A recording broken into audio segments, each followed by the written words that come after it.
Lahirlah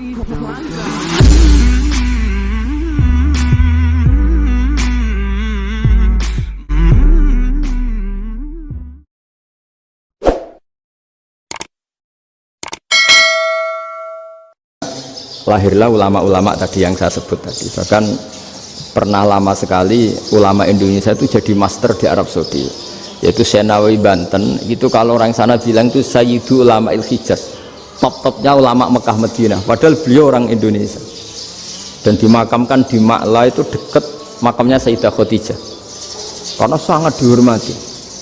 Nah, di antara sebab dihormati adalah ketika orang memahami syahid, maknanya pokoknya maktulal kafir. Syahid itu adalah orang yang kalau perang itu mati di medan perang. Itu Imam Nawawi merinci secara detail. Kalau dia perang supaya tujuannya mati syahid cepat ke surga, berarti dia nuruti hadzun nafsi, ingin cepat ke surga. Tapi dia lupa bahwa dia dengan terbunuh pasukan Islam berkurang kekuatannya. Maka syarat perang yang benar adalah ya ingin menang. Di mana-mana perang ya lillahi kalimatillah, supaya kalimat Allah itu menang, jangan ingin kalah. Soal dia mati takdir, tapi jangan ingin mati. Wah, itu terus dikagumi. Ternyata memang, oh iya ya, kalau pasukan Islam 10, kafir 10, kita ingin syahid, berarti ya kalau orang ingin syahid kan terus mungkin perangnya ada hati-hati, main ngawur saja terus kalah mati. Sudah apa, kalon satu kan, terkurangi satu kan. Nah kalau semuanya 10 punya niat gitu, nah itu Senawawi. Senawawi itu orang yang begitu gampang nerangkan Quran.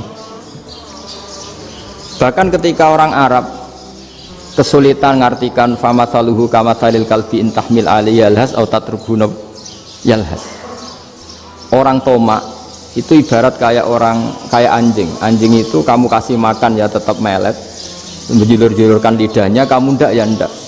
Imam Nawawi ditanya, ma wajusibbi, lalu wajah tasbihnya di mana? Beliau menjawab fit tomak. Jadi anjing punya dua sifat yang berlawanan. Di bab ilmu dipuji, nggak ada hewan yang mudah menerima ilmu kayak apa? Anjing. Sehingga Quran mengistilahkan wa ma 'allamtum minal jawarihi mukallibin. Hewan yang mudah diajari itu oleh Quran dibahasakan sudah menganjing. Karena anjing adalah hewan yang paling mudah apa? Diajarin. Itu diakui oleh Quran, wa ma 'allamtum minal jawarihi mukallibin. Tapi dia punya sifat yang sangat buruk sekali, yaitu nggak pernah puas. Makanya ketika Bal'am bin Ba'ura, ada tokoh yang kedonyan ya, itu kalau diistilahkan Quran walakinnahu akhlada ilal ardi wattaba hawa famathaluhu kamathalil kalbi in tahmil ali yalhas atau tatrukhu yalhas. Jadi anjing punya dua sifat yang berlawanan. Di bab ilmu dipuji karena paling mudah diajarin. Itu saya pernah ke Malaysia, diceritain sama polisi Malaysia. Anjing itu saking cerdasnya itu bisa deteksi CD palsu sama CD bajakan, asli sama bajakan. Itu kan nggak kebayang. Kalau narkoba mungkin masih ada bau khusus ya, atau mesiu atau bom masih ada bau khusus. Ini enggak. Anjing itu dilatih ngecek CD yang asli sama yang palsu. Wah, itu kebablas itu pinternya itu. Itu harganya itu 1 miliar lebih, paling mahal. Jadi mungkin bisa deteksi ini dosen betul apa abal-abal itu bisa. Itu kiai betul apa kiai pesanan itu mungkin bisa. Itu saya punya kitab namanya Al-Hayawanul Kubro. Itu cerita prestasi-prestasi hewan. Itu yang berkuras-kuras sampai berjilid-jilid. Itu ya cerita anjing. Tidak ada hewan sebaik anjing. Di bab itu ya, di bab sampai ya tadi ada anjing yang sangat loyal sama majikannya. Loyalnya Masya Allah, sopannya Masya Allah. Anjing itu mbok lama berbakti sama sampean, nggak mau tidur di ruang tidurnya sampean, dia tetap tidur di luar. Corong Jawa nggak ngelama. Suatu saat si raja ini minum, wisata minum. Pas mau minum diterjang sama anjingnya sampai tumpah. Kecewanya raja ini itu karena selama ini anjingnya sopan sekali. Sekedar ganggu di ruangannya nggak pernah, malah ini mau minum minuman yang disukai diterjang anjingnya tumpah. Marah kan anjingnya di mana? Ternyata apa? Minuman itu, anjing ini tahu kalau minuman itu beracun, diracuni oleh musuhnya. Itu saking hebatnya anjing sampai ketika ngawal rajanya itu tidak sekedar ada penjahat atau maling. Bahkan trik-trik kayak minumannya diracun oleh orang lain tuh anjingnya tahu. Sehingga pas mau diminum diterjang sampai terus supaya nggak keminum. Makanya Quran istilahkan anjing itu apa? Wa ma 'allamtum minal jawarihi mukallibin. Hewan piaraan yang kamu ajarin nanti sampai sepinter anjing. Makanya Ashabul Kahfi itu ketika ngajak anjing tadi, beliau tidur, anjing itu tidurnya bil wasit, wakal buhum basitun dzira'aihi bil wasit. Jadi dia tidur dalam posisi siaga. Loh, coba anjing itu nggak pernah sekolah, karena dia posisi menjaga, tidurnya itu kayak siaga gini, bukan ngorok semadep ke atas terlentang, itu enggak. Andai kan dia tidur terlentang itu kan yang mau mengganggu kan, wah sunai turwa, itu enggak, dia tidur posisi siaga. Makanya disebut lawit tolak ta'alaihim lawalaita minhum firaron. Kalau kamu melihat anjing itu pasti lari, karena dia posisi siap merekam. Jadi tidur tapi posisi siap merekam, jadi matanya tetap terbelalak kayak siaga. Padahal itu nggak diperintah, ya dia memang punya nalar untuk itu. Ini disebut wa ma 'allamtum minal jawarihi mukallibin. Dan dalam teori modern juga gitu. Tapi dalam hukum Islam yang dianut mazhab Syafi'i itu anjing tetap najis. Ya sudah, najis ya najis, tapi ada mazhab lain yang mengatakan tidak najis. Tapi tidak usah ngurmat anjing, geger nanti kalau rektor kampus punya anjing.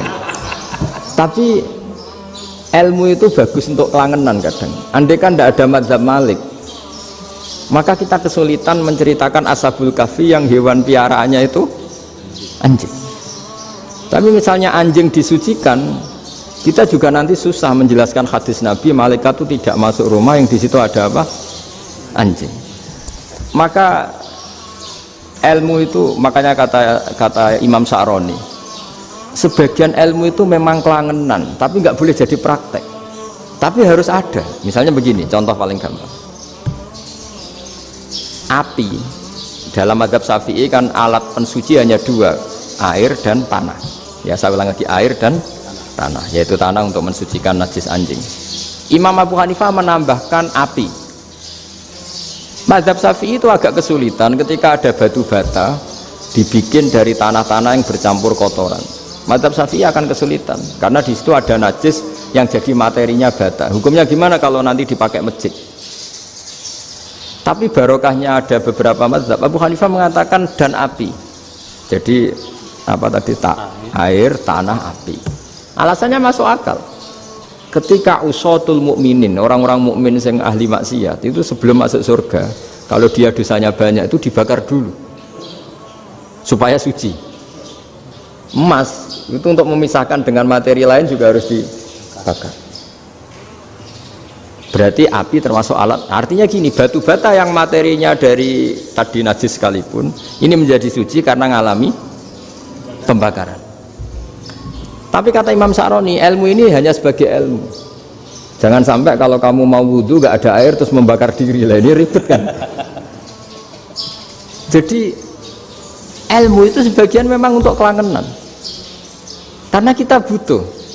Andai kan tidak ada mazhab Abu Hanifah, maka kita akan kesulitan pakai bata. Kita tahu cara bikinnya kadang di tempat yang kotor, di tempat yang najis. Tapi karena ini ngalami dibakar, maka hukumnya suci menurut mazhab Abu Hanifah.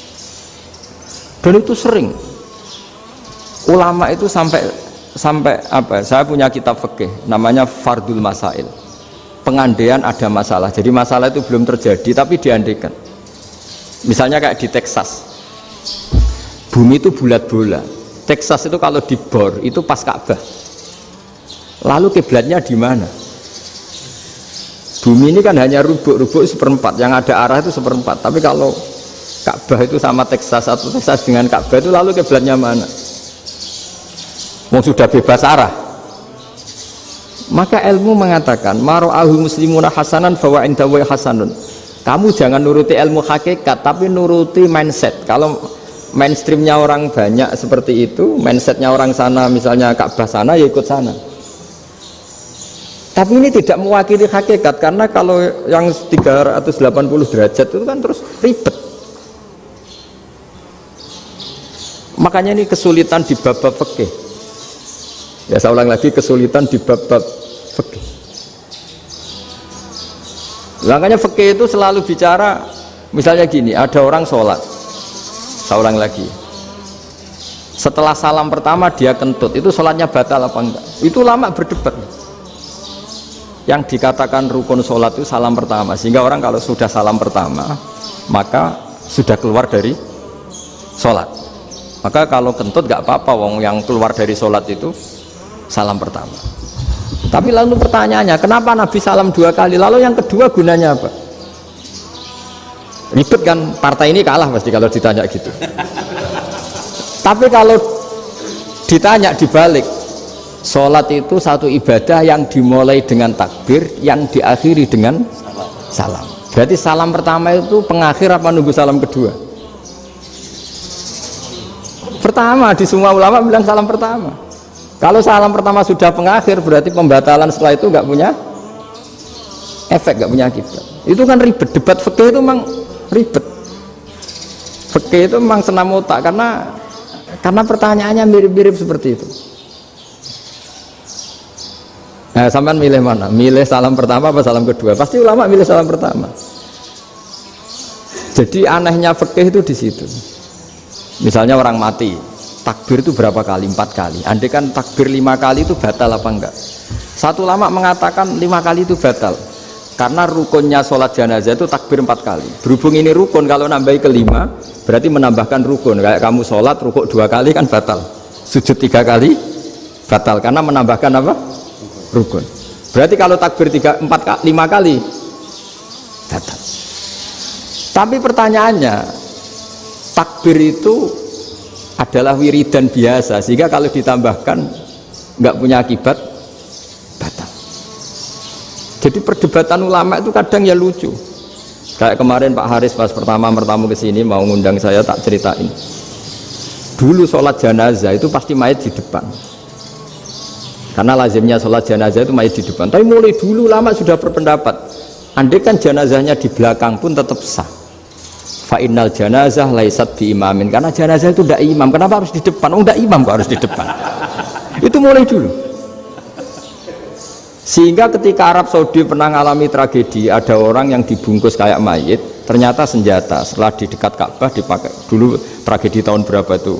Pokoknya pernah ada tragedi itu. Semenjak itu Arab Saudi kalau ada orang mati tetap di kamar mayit, terus ada sholat jenazah. Padahal mayitnya di belakang yang jamaah.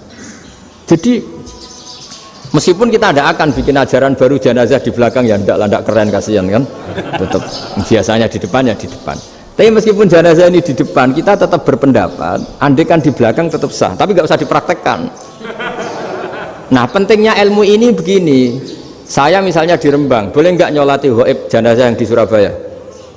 Boleh kan, padahal yang kita sholati di belakang. Jadi ilmu itu penting, cocok tidak cocok, nama ilmu itu penting.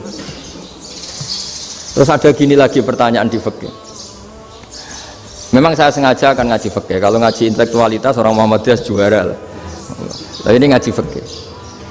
Ada orang sarungnya itu pas sampai lutut. Kalau berdiri lututnya tertutup. Tapi nanti kalau ruko agak jengking lututnya terbuka. Itu batalnya nunggu ruko apa mulai takbir sudah batal? Padahal pasti nanti batal kalau ruko ini. Itu ada ulama yang mengatakan, ya batalnya nunggu ruko. Bagaimanapun terjadinya pembatalan waktu ruko. Ada ulama mengatakan, ya enggak, mulai awal sudah tidak sah itu, karena pasti ngalami batal. Nah, pertanyaan-pertanyaan seperti itu penting, karena lalu Allah menilai apa? Ya nilai niatnya. Misalnya gini, kalau contoh itu mungkin Anda tidak tertarik, tapi contoh begini. Kita mau operasi jam 10 siang. Kita tahu kalau nanti 10 siang akan divonis medis harus makan karena mau berobat. Malamnya itu kalau kamu orang soleh, bayangkan kamu orang soleh. Kalau tidak orang soleh kan tidak punya komitmen. Kamu milih niat puasa, apa enggak jam 10 mesti mokak menisan raposo. Kamu orang soleh. Kalau kamu orang soleh pasti milih puasa karena ini Ramadan. Meskipun nanti jam 10 pasti disuruh batal sama dokter. Setidaknya kita berpikir gini, nak mati jam itu paling gak ditulis saya sebagai orang yang puasa. Jadi perasaannya orang soleh itu beda. Kalau orang kok sampean barang menisan raposo kok ya mesti. Sampean tidak pernah berpikir bahwa puasa mulai fajar sampai jam 10 itu luar biasa. Bisa saja kita mati jam 7, bisa saja mati jam 6. Kan ditulis Allah sebagai orang yang berkomitmen terhadap puasa. Terus ada kemungkinan kecil, udahlah jam 10 itu dokternya sakit atau nggak jadi ke sana, berarti kamu kan nggak jadi boba. Kan ya mungkin juga. Sama yang tadi, delala sebelum ruko ono wong sing nyarongi sampean, sehingga sholatnya normal. Kamu tidak menemukan pakaian yang pas, jebule pas setelah ruko, mau ruko, ono wong wah sholatnya kira bener disarongi. Itu agama. Jadi agama itu dimulai dari mana coba? Dimulai dari niat, dari komitmen. Nah sekarang kelirunya kenapa ada garis keras? Agama itu dimulai dari keinginan ideal. Itu yang mulai itu ada orang-orang garis keras. Agama ini enggak, agama ini dimulai dari niat. Sampai ada kaidah agama la yudroku kulluh la yudroku kulluh. Kalau tidak bisa ideal jangan ditinggalkan sama sekali. Tapi orang enggak, sekarang bayangkan Islam itu ideal. Pemimpinnya ya soleh, masyarakatnya soleh, enggak ada maksiat, enggak ada apa. Nan apa ilmu? Kalau secara ilmu mulai dulu ya ada orang dolim, ada orang soleh. Nabi kurang baiknya. Di angkatan itu ya ada orang munafik. Sehingga ulama itu sudah berpendapat ideal itu piye? Zaman Nabi saja ada orang apa? Munafik. Itu ilmu. Kalau nuruti kelangenan inginnya dunia ya steril, nggak ada maksiat, nggak ada.